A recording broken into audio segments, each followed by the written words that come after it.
Buenos Aires, 3 de diciembre del 2001. Un hombre de unos 70 años está parado frente a un banco en la calle Reconquista. Saco gris, camisa blanca, una corbata puesta como si fuera a la oficina, aunque hace 2 años se jubiló. En la mano derecha un martillo. No lo levanta, no grita, no llora. Solo está parado ahí frente a una puerta de acero que el banco soldó desde adentro la noche anterior. Detrás de esa puerta están sus ahorros. 30 años trabajando en una fábrica de zapatos en Avellaneda. El dinero juntado peso por peso para que su hijo pudiera estudiar medicina. La jubilación de su esposa. El viaje a España que hace 20 años iban a hacer y nunca lo hicieron porque siempre había algo más urgente. Esa mañana, el ministro de Economía, Domingo Cavallo, había anunciado el corralito, 250 pesos por semana. Eso era todo. El resto del dinero, el dinero real, el dinero de una vida entera estaba congelado. Adentro del banco, detrás del acero soldado, el hombre se quedó parado ahí durante 3 horas. Detrás de él la ciudad empezaba a hacer ruido. Cacerolas, bocinas, la gente sale a las calles a golpear ollas porque no le queda otra forma de gritar. Para el 20 de diciembre, 39 personas estarían muertas. El presidente de la Rúa se irá de la Casa Rosada en helicóptero. Argentina entrará en default por el monto más grande de la historia del mundo en ese momento. Pero a mí no me interesa el helicóptero, me interesa el hombre. Porque ese hombre, cuando finalmente bajó el martillo y se fue caminando a su casa esa tarde, tomó una decisión sin saber la que estaba tomando. Decidió no hablar de eso. No con su esposa esa noche, no con su hijo cuando le llamó por teléfono 2 días después, no con sus nietos que llegaron a visitarlo el domingo siguiente. Y 25 años después, su nieto, que hoy tiene 30 y vive en Miami, no sabe lo que pasó esa mañana. Solo sabe que en la familia hay una regla que nadie escribió. Del dinero no se habla. Y aquí está el tema. Esta historia no es sobre Argentina. Es sobre cualquier familia latinoamericana que vivió o heredó una crisis financiera. Y eso es básicamente todas. México, Viernes Negro de febrero del 82. Argentina, 3 de diciembre del 2001. Ecuador, el feriado bancario del 99. Venezuela en cualquier año a partir del 2014. Brasil cada 15 años como reloj suizo. La verdad es esta. La cultura latina aprendió a sobrevivir las crisis financieras callando. El silencio era protección. Si nadie sabía lo que tenías, nadie te lo podía quitar. Si nadie sabía lo que perdiste, nadie te podía pisar mientras estabas en el suelo. Pero el silencio, que era protección, se convirtió en herencia. Y la herencia más cara que la que puedes dejar a tus hijos no es la deuda, es el silencio. Llevo años sentándome con familias latinoamericanas que acaban de tener un evento de liquidez. Vendieron una empresa, vendieron un terreno, recibieron una herencia. Y te puedo decir algo que vi en cada una de esas conversaciones, sin excepción. Hay una pérdida en la familia, una historia, un capítulo doloroso. Y nadie la cuenta. Me la callan, me la esquivan cuando la pregunta se acerca. Me dicen, esas son cosas viejas, y cambian de tema. Y en ese silencio está toda la historia. En este video te quiero explicar por qué este silencio, que parece cultura, pero en realidad es trauma. ¿Por qué nos costó lo que nos costó? Y por qué, si lo estás construyendo, lo que quieres construir para 100 años, romper el silencio no es el último paso. Es el primero. Empecemos con un contraste. En Silicon Valley hay una conferencia que se llama FailCon. Existe de verdad. Búscala. Los fundadores suben al escenario y cuentan con detalle las empresas que mataron. Mark Zuckerberg cuenta los rediseños de Facebook que nadie usó. Jeff Bezos habla del Fire Phone, el teléfono de Amazon que perdió $1,000 millones. Elon Musk cuenta cómo en 2008 estaba a 3 semanas de la quiebra personal con Tesla y SpaceX al mismo tiempo, durmiendo en el piso de la fábrica. En Estados Unidos, fracasar tiene una infraestructura completa. Hay leyes de bancarrota que protegen los activos personales. Hay una cultura que no te castiga socialmente por haber quebrado. Hay una economía tan grande que absorbe el fracaso como un costo aceptable de la innovación. Pero más importante que todo esto, hay una tradición de contar la historia. Cuando Bezos cuenta del Fire Phone en un escenario, pasan tres cosas a la vez. Él aprende la lección de nuevo cada vez que la cuenta, la reinternaliza, su audiencia aprende la lección sin pagar la matrícula que él pagó, y el próximo emprendedor que está pensando en hacer algo riesgoso tiene un guión de cómo se recupera uno cuando se cae. El fracaso contado se convierte en una utilidad pública. Todos ganan. Esto es lo que el latino de 70 años parado frente al banco en Buenos Aires no tenía. No tenía la cultura de fail-con. No tenía las leyes de bancarrota que lo protegieran. No tenía un sistema que estuviera a su lado. Lo que tenía era un país en llamas, una corbata que no servía y una decisión que tomar. Y esa decisión, la que tomó esa tarde caminando a su casa, fue la decisión que tomaron millones de latinos antes que él. Y millones después. Ahora, antes de que pienses que estoy criticando la decisión, escúchame. El silencio no era patología, era estrategia.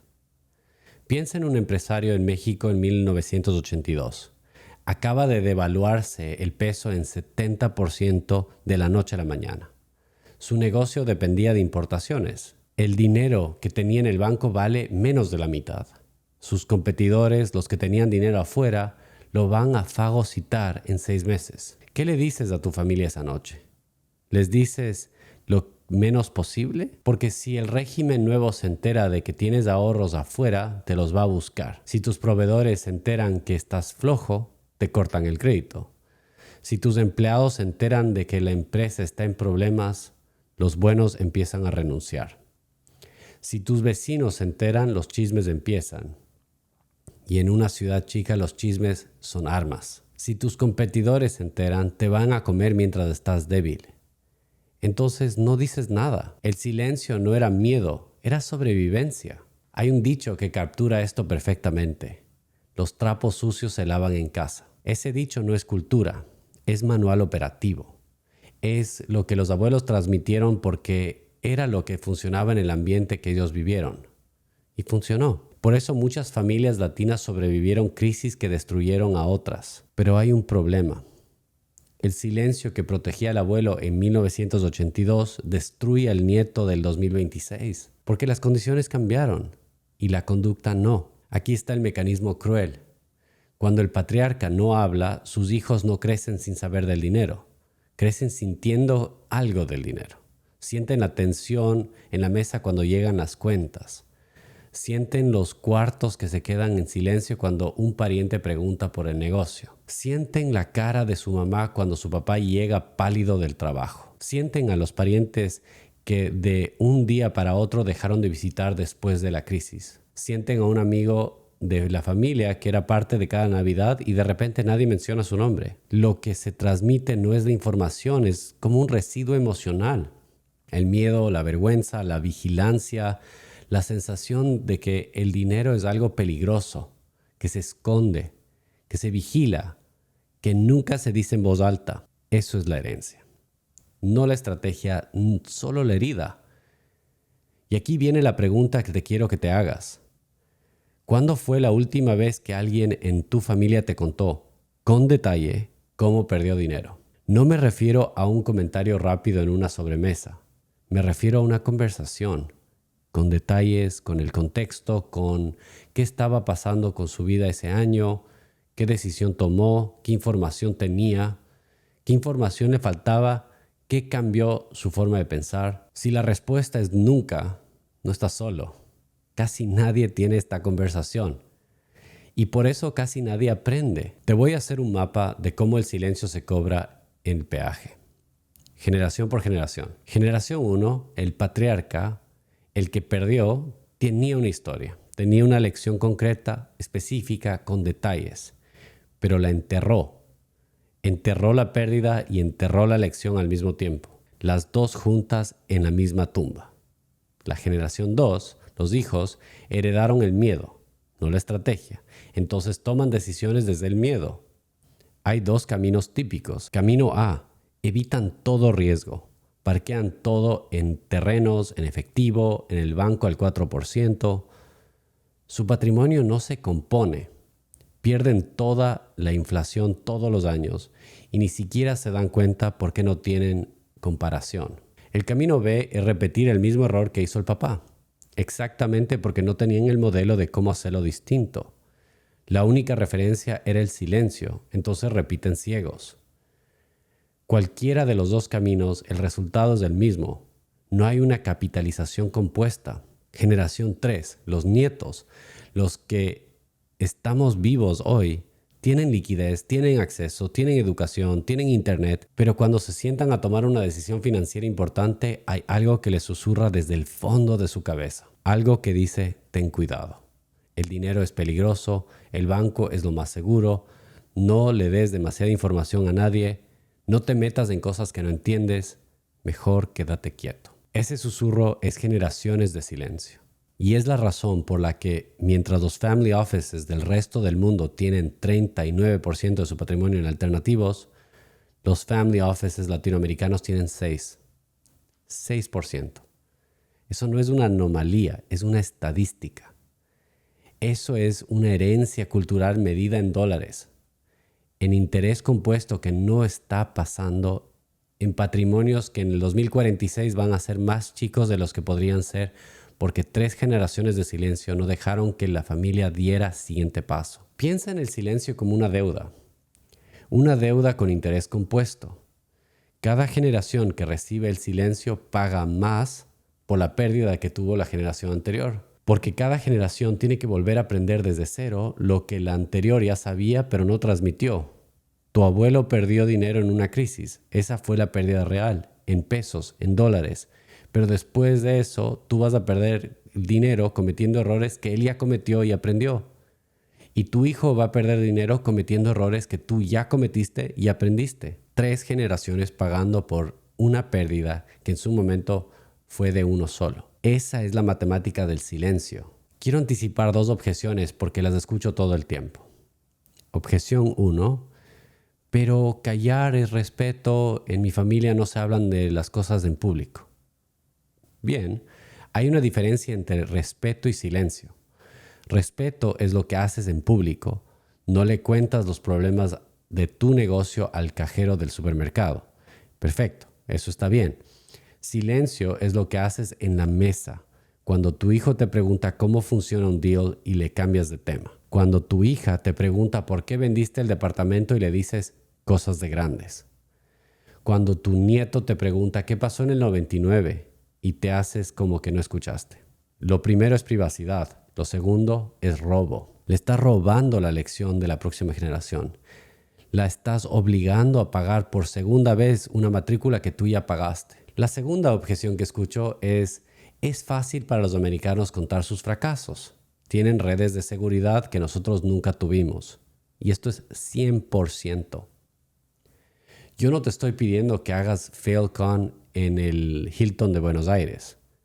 Te estoy pidiendo algo mucho más pequeño. Te estoy pidiendo que en un domingo, en la mesa después de almorzar, le cuentes a tu hijo o a tu sobrino la historia de un deal que hiciste en 2014 que no funcionó. $200,000, qué pasó, qué aprendiste, qué harías distinto. No es una conferencia, es una sobremesa. El americano lo hace en un escenario, nosotros lo podemos hacer en la mesa. El punto es el mismo. La lección avanza. La próxima generación no empieza desde cero.